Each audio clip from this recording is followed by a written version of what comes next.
For the first time since 1992, the NFL draft saw two tight ends drafted within the first 16 picks. So, we must have some fantasy superstars on our hands. Well, I looked through 20 years of fantasy data. I must admit, what I found shocked me. Stick around to find out more on the Fantasy First Down. What do these six tight ends have in common? Sam Laporta, Mark Andrews, Travis Kelce, Rob Gronkowski, Jason Witten, and Jimmy Graham. If you said they've all finished number one in fantasy football in the last 15 years, you would be correct. But that is not where the similarities end. Every single one of these guys was drafted on day two. So, even after Brock Bowers broke out as the number one fantasy football superstar last year, after being drafted at 13 overall, does that mean we can just assume that every first round tight end is going to be a superstar? Well, I went through 20 years of fantasy football data to find out. I'm Ben Wasley. Welcome to the Fantasy First Down. If you haven't already, it'd be great if you could like and subscribe on the channel. Plus, if you have any questions, you can hit us up in the comments below, or you can check us out on Instagram or Twitter, where I answer all of your questions. If you want to get straight to my rankings, you can also go across to ffdfantasyfootball.com. Now, as with the other positions we looked at, I looked at every tight end drafted in the last 20 years, and I categorized them based on their highest fantasy finish and also how many years they were fantasy relevant for. That is to say, for how many years they were a top 30 fantasy finisher. And you can see the categories down below. If you disagree with any of the categories, feel free to hit me up in the comments below. But we're going to look at each set of plays based on where they were drafted, assuming that this year's draftees will probably follow a similar pattern to the guys that went before them. Let's have a look at what I found. And we'll start things off with top 16 fantasy tight ends. And there've only been 5 within the last 22 years, I guess, technically, going into this year, with Kellen Winslow all the way back in 2004. And you can see it's pretty impressive. Every one of these guys has had at least one top 5 finish. And you can argue until you're blue in the face whether Kyle Pitts belongs in the stud category. But I have a feeling that if he wasn't drafted so high in the NFL draft, we would be perfectly happy with his fantasy outcomes. He's been consistently in the top 15. He had one big top 5 year. And yes, he has been disappointing at times, but that's been primarily, firstly, because his blocking has been pretty poor and he hasn't been out there on every down. But secondly, the Falcons just haven't worked out really how to use him effectively. And I do think there's a good chance he still manages to turn things around, although I wouldn't be putting all of my eggs into that basket. Having said that, for fantasy, as a tight end, he's still been entirely solid. What's interesting, though, is that not a single one of these guys have finished as the number one tight end in fantasy. That doesn't mean they don't have a great ceiling, though. We're simply talking about a very low sample size. What we can expect, though, is that Tyler Warren and Colston Loveland should both be good for fantasy. We don't have any guarantees, obviously, because they go into slightly different situations. But it's hard to see either of these guys truly busting with how top 16 tight ends have been used, especially given I haven't even included Brock Bowers because I didn't include any rookies that were drafted last year. I'm trying to give them a little bit more time to see what happens. But I think we can agree that Bowers is probably going to go into that superstar category. And I can see Tyler Warren going in a similar direction. The Colts don't really have a clear number one receiver who they can rely on. Michael Pittman's been solid. Josh Downs has impressed, but realistically, he's just a small slot guy who is more of a check down option. They need a true big red zone and seam weapon, and they have that in Tyler Warren. I can expect them to use him a lot, unlike how they've used their tight ends previously. The question is, will their quarterbacks actually pass to him? And I think that's the real question mark. Anthony Richardson is far more willing to run with his legs than to pass with his arm. And that's always going to hurt any of his possible check down options. And if Daniel Jones gets the opportunity instead, it's not like he's been great for tight ends either, although we have seen some positive tight end outcomes while he's been at quarterback at times. It is hard to rely on Warren fully. He certainly isn't someone I've got as ranked as highly as I had Bowers last year, but at least you feel good about his role and where he sits in this offense. I personally actually prefer Loveland as a player, but I much prefer Warren in his situation. As for Colston Loveland, well, he should be the number one tight end for the Bears. However, they've got so many other weapons. They've got three very good wide receivers in DJ Moore, Luther Burden, the rookie, and of course Roma Dunze, who was a top 10 player last year.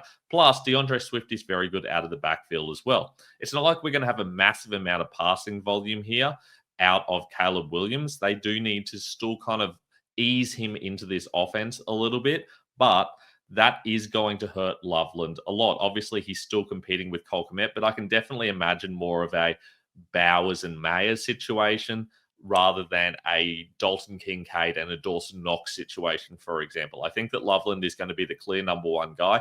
If they believed in Kmet, they wouldn't have taken Loveland with a top 10 pick. There were plenty of other options available if they wanted to go a different route. So for that reason, I do think Loveland is still going to be the number one guy. I just don't think in the next season or two, he's going to jump into that top five. That certainly is possibly in his future, but that does really hurt him for me as a short-term redraft tight end. I think for Dynasty, there is still clearly some upside here. And as a rookie, I would happily take him early second round of my rookie drafts, maybe even late first round, depending on the situation.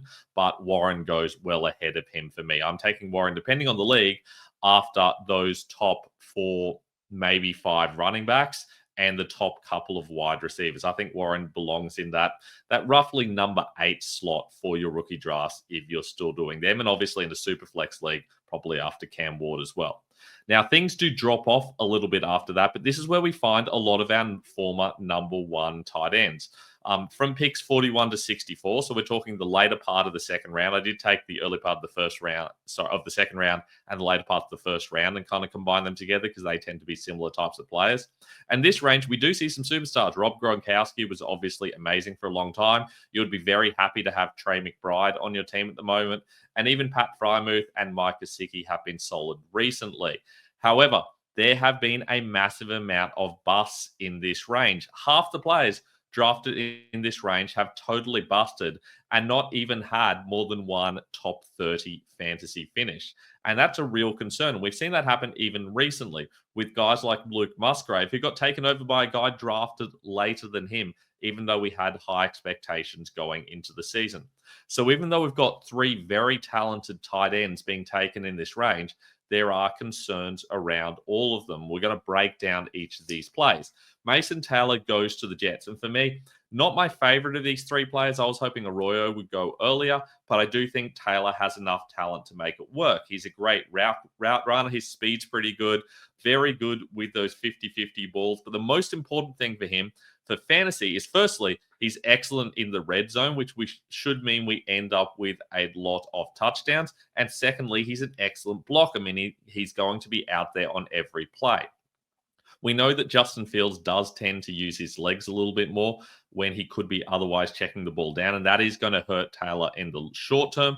But I do think overall, we've seen the Jets be very willing to use their tight ends with guys like Tyler Conklin, and Mason Taylor is a far better player. So I can expect that Taylor could easily have a solid fantasy season coming out and will grow into a very good role. I think he comes in straight away as the number one guy because he can play on every down. And I think he's going to be very useful for fantasy. Terrence Ferguson goes into a very different situation where he's still fighting it out with Tyler Higbee. I can certainly see some upside here for Ferguson, but I think that initially he is going to come in and have to kind of fight for snaps. And we've seen this happen with a lot of the tight ends drafted in this range. And a lot of the time, they never turn into anything. They start off fighting for snaps and they never really end up as the number one guy. We saw that with Gerald Everett, with Luke Schoonmaker. He's obviously been behind Jake Ferguson, hasn't been able to get in front of him.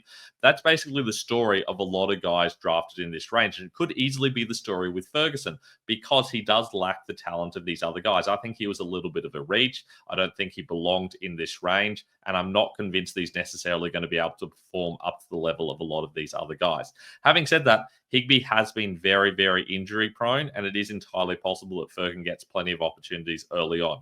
With someone like Matthew Stafford and how funnily this offense is, they really only use Kyron Williams and their and a couple of their wide receivers in Puka Nakua. And now this year, obviously, Devontae Adams. So there will be opportunities there for Ferguson. I think moving forward, he is a very good stash option. Finally, Elijah Arroyo going into the Seahawks. And this is an awkward situation because obviously he is going to have to fight it out with Noah Fant. And I feel like that could be an awkward situation. It's entirely possible that, like the Loveland and Komet situation, he comes in, he's just immediately the receiving tight end. But I think this is going to be less of a Bowers and Mayer situation like I talked about for Loveland. I feel like we're talking more of a more of a Bills situation where it's like a Dalton Kincaid and a Dawson Knox, where they're still paying about 50-50 snaps. It's just that Arroyo is more of the receiving tight end. He does have excellent hands. He is very, very good in the red zone, but he's a pretty average blocker. And I feel like they're going to want to develop that a little bit. And for that reason, he's not going to immediately come in and be a clear-cut starter. I can expect a slower runway for him. And we have seen that work for a couple of these guys. I think he profiles in that way similar to someone like a Mike Gesicki, who is more of a slot receiver than a true tight end. He's not a very good blocker, Mike Gesicki, and that has hurt his route run over the years. But we've seen he's still been a very solid fantasy starter. He's had a couple of number 7 fantasy finishes as a tight end, and I can imagine the same thing happening here. So Arroyo could easily slot in to those quarter of players drafted in this range who end up as a solid fantasy starter. But you do have to understand, with all of these guys, the risk is very high, and you shouldn't be giving up stud or even average fantasy assets to get any of these 3 players. As we head into the third round, we have some big names. Mark Andrews, Travis Kelce have obviously finished as number 1 tight ends. And let's face it, Travis Kelce is probably arguably the greatest ever fantasy tight end ever. I know you can talk about Gronk in that category as well. Jordan Reed on a per game basis has even had a number 1 fantasy finish as well. And Jonnu Smith was excellent last year as well, finally breaking out after years of mediocrity. So we've had some pretty solid fantasy tight ends in this range, but we've had a lot of tight ends drafted in this range in general. This is just a range where you see a lot of tight ends get drafted in round 3, and that's why so many of them end up as number 1. We've had 36 going since just 2010, and a lot of them have busted. Many busted simply because they're drafted as a blocking tight end. We're talking about guys like Darnell Washington, where he was never, ever expected to be a pass-catching tight end. But plenty of them are simply disappointed. Jelani Woods was obviously someone who was injured, and that's always a risk with any tight end. But we've also had guys that just weren't good enough. Greg Dulcich is an example. Cameron Latu never even got an opportunity. So plenty of these guys could easily turn into absolutely nothing when they're drafted in this range. And this year, there is only one guy in this range, and that is Harold Fannin Jr. Now, Cleveland does need a tight end for the future. David Njoku is the clear number 1 at the moment, so I shouldn't be expecting too much from Fannin this year. Njoku is clearly still a starter in this offense, and I have him as my number 7 overall tight end for this year. I think he's going to be very good. But once the opportunity arrives for Fannin, this is an offense that really caters well to tight ends, and I can expect that we are going to see Fannin be successful if he gets the opportunity. The problem for Fannin at the moment is he's not a very good blocker. He's got pretty solid hands. He's very good as a pass catcher, but his blocking is a real liability, especially in the red zone. And we know that the Browns are going to want to run the ball. So they can't have someone who's not going to be out there on every down in the red zone. We can't use him for fantasy for that reason. You don't want someone who's not going to be blocking in the red zone, because then they're not passing touchdowns in the red zone either. That's really going to hurt your fantasy production. So that really limits Fannin for that reason, and it's why I have him a lot behind the other tight ends. Not because the pass catching talent isn't there. It clearly is. I just don't know that he's going to develop into a blocker, and if he is, it's going to take a little bit of time. As we move into rounds 4 and 5, and we have still had some big names come out of this range. George Kittle is the one that stands out. Of course, we have to go all the way back to 2017 for when Kittle was drafted. And the only other guy since 2017 with the top 8 finish was Dalton Schultz, who, of course, only did that once. And he's not someone you'd be particularly excited about having on your fantasy team. So while there have been some guys who've boomed at times, there've been far less consistency around what these guys have been able to do. Plenty have sat into a situation and been able to at least get a starting role and therefore give you average fantasy production. Think someone like a Jake Ferguson, who's been fine for fantasy, but realistically, he's not the focal point of his offense. Same thing with Cade Otton, who's out there on pretty much every snap, but he's not a clear passing option for the offense, except when all their receivers are injured. On the other hand, we have plenty of other guys who've simply boomed because a whole heap of receivers ahead of them have been injured or because of what the offense looked like for 1 year. They were talking about guys like Dalton Schultz, but also Tyler Higbee. He's obviously had 1 or 2 good years, but for the most part, has been out there a lot. They just haven't used him because of what the offense looked like. For the most part, though, in this range, over 3/4 of these guys will bust. And I would expect that's the case with pretty much all of these guys this year. For example, with Jackson Oars and Robbie Utzutz, I would expect absolutely nothing. They are very much blocking tight ends. Nothing's going to come from them. You do not need them for fantasy. They could even turn into fullbacks potentially in the case of Oots. Meanwhile, Gunnar Helm goes into an opportunity, but we have seen the Titans be totally unwilling to use a tight end properly ever since Delaney Walker like 10 years ago. So I would be very surprised if Helm's able to come in and firstly even take over from Chica Conqueror, who finally looked good towards the end of last year, let alone actually become a good fantasy weapon. So like they have a lot of good wide receivers, just not how this offense has typically worked. And I don't think that Helm has a really clear-cut path to good fantasy relevance there. Mitchell Evans is more of a long-term dynasty stash. He's coming off a torn ACL, and while he's got plenty of potential, let's face it, it really is Jatavian Sanders versus Tommy Tremble there at the moment, and neither of them have been particularly impressive. So in a year or two, Evans could turn into the starter there, but we've seen with the Panthers, that's not exactly a high-quality, high-volume role regardless.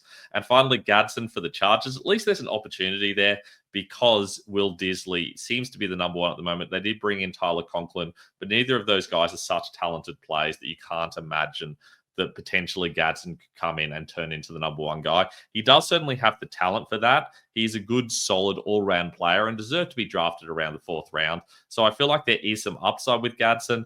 The problem is that so many players in this range bust, and I think that's the most likely outcome for most of these guys. Finally, round 6 and 7, and it is ugly out there for round 6 and 7 tight ends. This is just not a range you want to be drafted in as a tight end. It means you're seen purely as either a blocker, as a play that they want to develop slowly over time. And I'm looking at someone like a Caleb Lono, who's obviously a former basketball player who they're trying to develop into a tight end. We have seen that work at times in the past. We have to go back like 20 years to really look at some good examples of that occurring. But most of these guys are just blocking tight ends who are going to play on special teams. We've seen very little success for any players drafted in this range. The only one we can really talk about is Taron Waller, and he was drafted as a wide receiver. So he wasn't even particularly drafted as a tight end. He just developed into one, and that's kind of why it worked. And even then, took him 5 years before he went through all of his off-the-field stuff as well. So it's very hard to see anything happening with any of these guys. Having said that, if I was going to pick one of these players, I'd talk about Luke Lachey from New England. He was very good at Iowa, had some injury issues, but he is a very solid player. I could imagine him developing into something once they eventually age out Hunter Henry and Austin Hooper. Having said that, he's not someone that I'm willing to put a great deal of stock into because the bust rate in this range is so very low. So I would expect that any of these guys is someone that you really don't want on your roster unless you're in a very, very, very deep league. And even in my 32-team league, these guys weren't drafted in the rookie draft until like the 4th or 5th round. So that's how low we're talking about these players here. Even in a rookie draft, they're going outside the top 100. Now, let's look at my tight end rankings to see how this all comes together. And I've got Tyler Warren first, followed by Colston Loveland. And in Dynasty, there's not as big a gap. In Redraft, there is a very big gap between them, but I do still like Loveland. I think he still has some upside, but Warren is the guy for me. Those guys can both go in the first round of a rookie draft, but I prefer Loveland in the second. Mason Taylor's not far behind, but we do have to acknowledge the second round tight ends do have a far lower success rate. So while I like the opportunity of the situation, there is a sizable gap for that reason. And Taylor comes in towards the mid-late second round for me. He's a little bit ahead of Arroyo because there's so much more competition there in Seattle. Terrence Ferguson, I don't really trust because of the talent, and I still think that Higbee's technically the number one at the moment.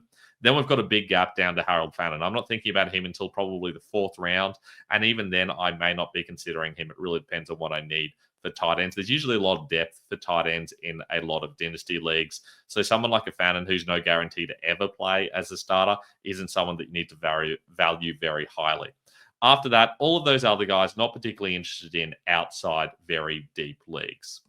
And that's all I've got for my breakdown of the last 20 years of tight end fantasy data. Be great if you could like and subscribe on YouTube. Plus, you can hit me up on Instagram or Twitter if you've got any questions. Plus, if you've got a draft coming up, I'm happy to help you out. I can give you personalized rankings for a very small fee. Basically, every single league has different settings, and your rankings will not align with what you'll find a lot online. I'll make sure that you get rankings that are perfectly set up for your league.